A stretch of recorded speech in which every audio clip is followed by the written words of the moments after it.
Yogurt can be a great breakfast or snack option, and the single-serving cups are delicious and convenient. But do you know how much sugar is in some of these fruit-flavored yogurts, and how that can affect you if you have diabetes? Diabetes is a condition that affects how well the body is creating or using insulin. When you eat, the body breaks down carbohydrates into blood sugar, or blood glucose, and uses it for energy.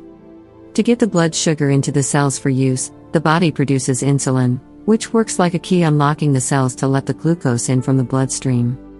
In type 1 diabetes, the body doesn't make any insulin at all. In type 2 diabetes, the body makes insulin but doesn't use it correctly. Consuming too much sugar can cause a blood sugar spike in those with diabetes, which can result in fatigue, headache, blurred vision, increased thirst, and frequent urination.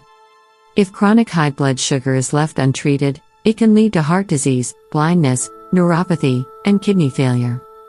How fruit-flavored yogurts affect your blood sugar. The recommended daily limit of sugar is about 12 teaspoons per day. However, the average American consumes about 17 teaspoons a day. Sugary drinks, processed foods, bread, candy, and baked goods are major sources of added sugar. And sweetened dairy is also a common culprit. A popular yogurt cup is Danone's Activia, for example.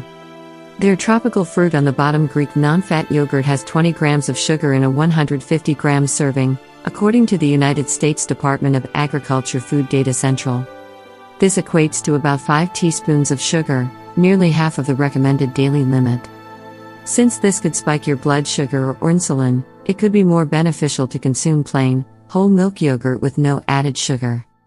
This could also be good for your overall health, helping to improve your appetite, aiding in weight control, and enhancing gut health.